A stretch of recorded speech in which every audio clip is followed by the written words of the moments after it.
I was quite surprised to find that one of the students sitting there was Cyril Ramaphosa.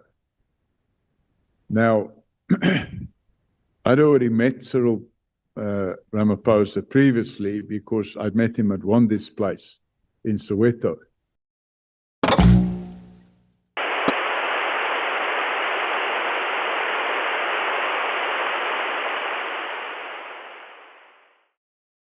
So, if I may, in the meantime, continue, Honourable Chair. It's related to that. Can I ask you to look at A53? South African Reserve Police Service, House Reserve Training Centre. It's dated 26 June 1997. Dear Sir, Detective Sergeant Paul Robert O'Sullivan, the force numbers there. The above name has been lecturing at this establishment and external courses since 1993.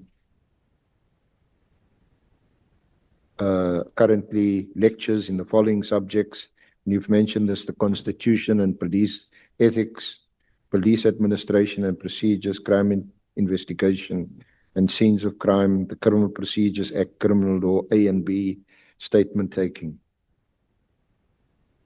So is it in the course of doing that you also trained, amongst others, our President? That's right, Chairman. During the period from 93 till about 2000, I trained 1,500 police reservists in Johannesburg. And at one stage, which was in 1997, the course that we ran, there would be about between 30 and 40 students on each course. And the courses would normally last about 3 months. And that would entail, I was only responsible for the lecturing side of it, which would entail three sessions in the evenings and one session on a Saturday. So I had to train these various police reservists. And one day I was quite surprised to find that one of the students sitting there was Cyril Ramaphosa. Now, I'd already met Cyril Ramaphosa previously because I'd met him at Wandi's place in Soweto. O'Sullivan highlighted a personal connection with Ramaphosa, telling Parliament's ad hoc committee that he once trained Ramaphosa as a South African Police Service (SAPS) reservist back in the late 1990s. He said Ramaphosa, then a businessman, was among the students on one of his police training courses and described him as a very good student. He also mentioned that training included modules on the Bill of Rights and police ethics, which he found ironic, since the Constitution had only just been adopted and because Ramaphosa had been involved in its drafting.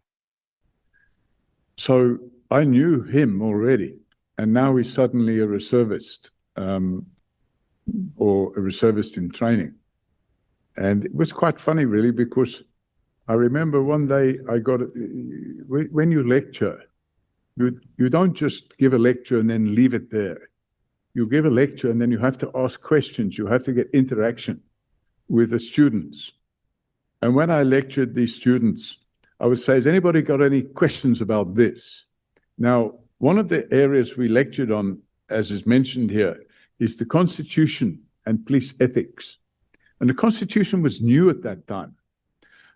And my area of interest, insofar as these students was concerned, was the Bill of Rights, because I wanted to make sure that we wouldn't be training police reservists who wouldn't understand the rights of citizens. What training did you yourself receive in the Constitution or in relation to the Constitution and lecturing on the Constitution and ethics? So I'd been to the police training center in Paarl. It's actually not far from here, where I did detective training and training of that nature. And then when the Constitution came out, I sat down, I can't remember the guy's name now, but I sat down with a constitutional lawyer in Johannesburg because I wanted to understand the Constitution. And the reason I wanted to understand it is because I wanted to make sure that the new police officials we were training would understand that the citizens of the country had rights that they previously didn't have. And the sort of things that bothered me as a policeman would be when I saw a person being arrested, that they used to assault them. And that worried me. It wasn't something I liked to see. And in one case, I can remember in 1994, I arrested an individual who had murdered a woman. And while he was in my custody, 2 police officials wanted to assault him. So I had to actually tell them that if they assault my prisoner, I'm going to arrest them. And that was problematic. But I decided to take a strong approach to that. So when I trained the reservists, I made sure that those reservists understood that if they breached the constitutional rights of any suspect, they themselves could face criminal prosecution. And so I got myself up to speed on that. But the point I was making was when I lecture, I then get feedback from the students to make sure they understand what I'm saying. So I would give them an example and I would say, if so-and-so happened, would that be correct? And they would say yes or no, depending on what the example was I would give them. And then I would say, have any of you got any queries now? Do you understand everything? Do you have any questions? And one student popped out a question. I can't remember what the question was, but it was about constitutional rights, because that was the only area we were looking at. We weren't looking at the rest of the Constitution. We were primarily concerned with arrested and detained persons and the rights of prisoners. And he popped the question out like that. And I turned around and I asked another student, what do you think the answer is to that? And then I thought, oh, but I've got Cyril sitting here. So I point to Cyril. I said, Cyril, do you agree with that? And he said, why are you asking me? I said, because you were involved in the drafting of the Constitution. That's him on the screen. Pardon me? It's him on the screen. Yes. So I was a bit younger then. I had some hair. So I asked Cyril, do you agree with his answer? And Cyril said, yes, he's correct. And so that was the sort of thing that we used to deal with. Okay. And then at the end of that particular course, everybody gets what they issued with an appointment certificate, which says, okay, you are now a police constable.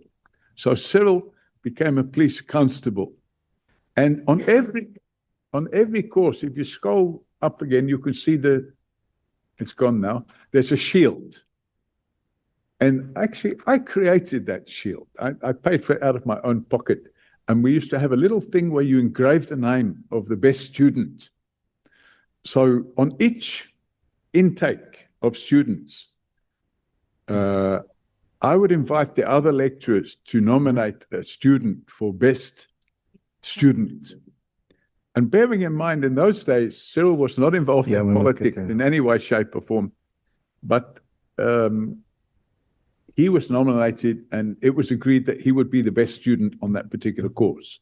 So when we gave him the shield, he keeps it for a year, then he must hand it back. When we gave him the shield, the media were there and the picture was taken. Yeah. Okay. Honorable Nombalo. Yeah, no, thanks, Chair. I was interested in Mr. Paul O'Sullivan's response regarding the question that the senior counsel has asked. I think the question is, what official qualification did you get in order for you to qualify to train others about the Constitution? Now, the response that I heard is that he met a lawyer and then he asked about the Constitution because he was interested. So is that the only qualification that he got? Because I think the question was about an official qualification that he got that made him to qualify to train others about the Constitution of South Africa? I was interested in the response, but I'm realizing now that the senior counsel is moving on despite the wrong answer that has been given. Must I answer, Chairman? Chairman, at that stage, there were nobody in the country that had any qualifications in the Constitution. They didn't exist. There were no constitutional lawyers. They didn't exist. There was no constitutional court. It hadn't been formed. So I just wanted to make sure, because I didn't want to train people in aspects of the Constitution, for example, the government and how it all fits together. I was only interested in the Bill of Rights. And I wanted to make sure that the students I was training, the students we were putting out, after they had received their training, that they wouldn't go out on the streets and abuse the constitutional rights of others. So there was no qualification. Do you have a law degree? Mr. Paul O'Sullivan, do you have a law degree? No, Chairman, no. I just learned, I went and sat with a senior lawyer and went through the Constitution and understood for myself exactly how the Constitution would work. And we worked through some examples. And when I had Mr. Ramaphosa, Cyril Ramaphosa, as a student, it was a great opportunity to canvass these issues. And that's what we did. Okay. Honorable Malema, Honorable Matthys, Honorable Skosana, is your hand still up? Mr. Paul O'Sullivan, you don't have any qualification to train anyone about the Constitution, even at that time, right? Didn't hear the question. You don't have any qualification, and you did not have any qualification to train anyone about Constitution in 1997. No, we're talking about you, not everybody, you. No, Chairman, there was no qualifications then. No, you did not have. Okay, Chairman, I had no qualifications to train anybody in the Constitution. When was the Constitution adopted? I didn't train them in the Constitution. I trained them on the Bill of Rights. Oh, la, la. When was the Constitution adopted? The one you are training them on? What's he saying? When was the Constitution adopted? The one you are training them on? In 1996. Was Cyril not part of the people who were at the center of developing that Constitution? He was part of the group that drafted the Constitution. So you were training him on a Constitution that he helped to draft? Chairman, Cyril had to be trained as a police reservist. He chose to be trained as a police reservist. So, ironically, that training included understanding the Bill of Rights. It didn't I think I've made it clear, it doesn't deal with the whole Constitution. It dealt with the Bill of Rights and police ethics. So we had a module on that. And for that, we used to use different examples. And it was ironic that Cyril had to listen to training on the Constitution. But the good news is he agreed fully that the training that the people were getting was correct. And I was quite comfortable with that because it endorsed the quality of the training that we were given to the police students. Mr. Paul O'Sullivan, are you suggesting that the president went to write the Bill of Rights collectively with others and only to be trained about the Bill of Rights after putting it into the Constitution? Well, Chairman, I think we're playing word games here. The reality of the situation is that in order to be a police reservist, you have to go through a little tick box exercise. You have to get trained on this, you have to get trained on that, you have to get trained on this, you have to get trained on that. Even if you were part of the people that wrote it, you're now coming into a system where it has to be demonstrated that you've had that training. So, yes, it was quite a strange situation for me, because clearly Cyril Ramaphosa knew a lot more about the Constitution than I did. But the reality is That's where it worked. Before I take Honorable Matthys and Honorable Skosana, Mr. Paul O'Sullivan, Mr. Paul O'Sullivan, is it difficult for you to say Mr. Cyril Ramaphosa or President Cyril Ramaphosa? I'm sorry, Mr. Cyril Ramaphosa. He's now the president. At that point in time, it was Mr. Cyril Ramaphosa. He's now the honorable president. Okay. Honorable Matthys. It's also on the training, even the training of the police reservists. I thought we should just get clarity. Mr. O'Sullivan said he trained at the police academy or training center in Paarl. When did he graduate from there? Because he's now training even our reservists. So, and was the training to be able to train, or he just got? I don't hear what she said. Okay, my question, Mr. O'Sullivan, is this. You've indicated that you attended training at the police academy or the police training center here in Paarl. Am I correct? Chairman, I went on a train the trainer course where we were trained to train. So, yes, so that's what I'm asking. So I'm asking, when did you qualify? How long did it take? How long was that course? A three-month course. Okay, thank you. And then you were qualified after 3 months to train other reservists. The course was a train the trainer course. Well, So after 3 I was months. trained to train.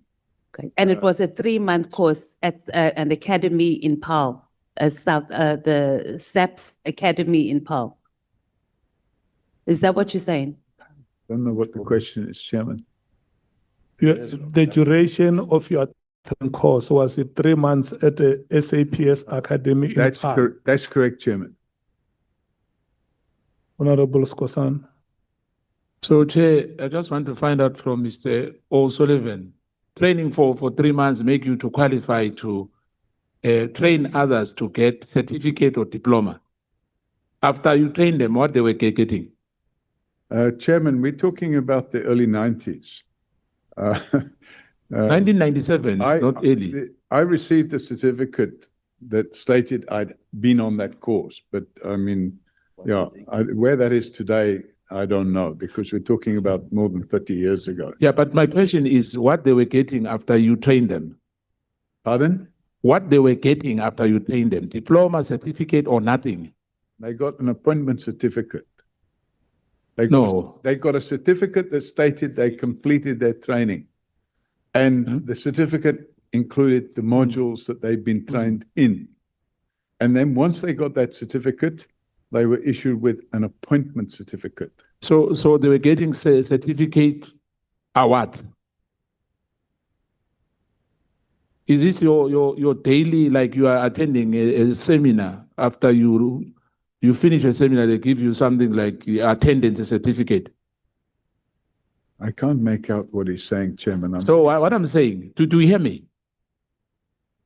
I can hear noise, but I can't make out what you're saying. I think it's coming across distorted. I have a hearing issue, and I can't make out the actual words. Yeah, I think you need to get some hearing. Otherwise, we're gonna be, repeating the same question over and over again. My issue for you was simple. You trained students, as you say, in 1997. Now, after training, what certificate or diploma, was it 3 months? Were you giving them something, or what was the value of that training? Because yourself, you were not qualified as well. Yourself, you were not qualified. Do you agree? What is the actual question? I don't understand. No, it's simple. If you want to understand, the simple question is, those students you trained, where they were awarded a certificate or a diploma? I've answered, Chairman, that they were issued with a certificate that they had completed their training. From the unqualified person like you? By what? You were not qualified to do that, am I right? I wasn't issuing them the certificate. Who was issuing them the certificate? The training center was issuing them the certificate. But they were trained by you. No, I only trained them in these areas. They had a lot more training. They had firearms training. No, but you said here you trained them. That's what you said. No, what I'm saying is I participated in the training. We are changing now. You never said you participated. 15, Okay, I trained. let's do this, honorable members.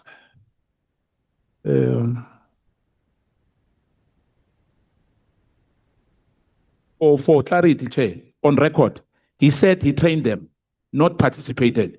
Okay. He Say said, thank you, Chair. he said that he attended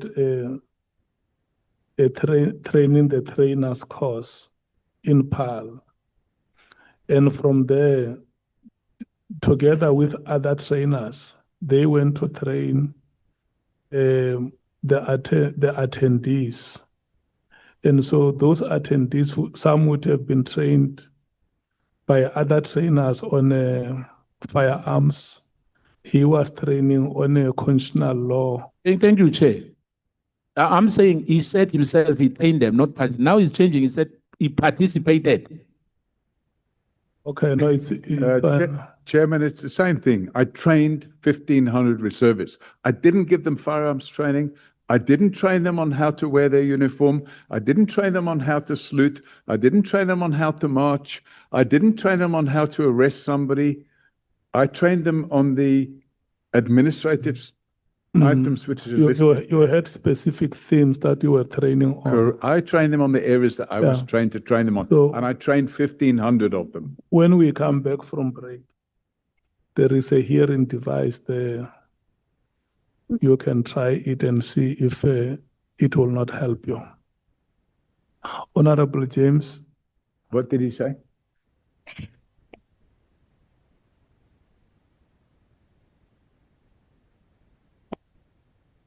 Okay. Mr. Sullivan, can you hear me? Uh-huh. Can you hear me? Yes, ma'am. Okay. We are asking you, was the training accredited? Is what we're asking you. We're not asking you if they've received a certificate of attendance. It's like going to school for 12 years and getting a certificate of attendance. We are asking you, was the training that you provided accredited? That's what we're asking you. Can you answer that, please? Was the training clear? Was it accredited? Credited? Yes. Yes, it was accredited by the police, sir. By the police? Yes, it was police training. There was a syllabus that was set there, a set of books. Chairman, we're talking about 30 years ago, but there was a set of books which we had to work through, and the books were issued by the police, and they were a syllabus, and you had to take them through the syllabus. And at the end of it, they got a certificate stating that they completed the training. They had to have exams. They passed the exams. If they failed the exams, training was terminated. Okay. And by the way, Chairman, I didn't write the books. I just trained them. Honorable Malena. Chair, I'm just clarifying that the story that he says he has not trained people, and the way you were summarizing it is incorrect. It's in paragraph 16, where he explains how he was training people, and then he concludes by saying a total of approximately 1,500 students were trained by me, not trained by us, trained by me, in his own words, in his own affidavit. Me. No, but I don't think you trained them. I trained them. I trained them in the subjects of constitutional police ethics, police administration and procedures, crime investigation, scenes of crime, criminal law procedures act, criminal law A and B, and statement taking. I trained 1,500 reservists in that training. I agree with you. Unqualified as you are, you trained 1,500. I agree with you. You said that. I- In crime investigation. Okay.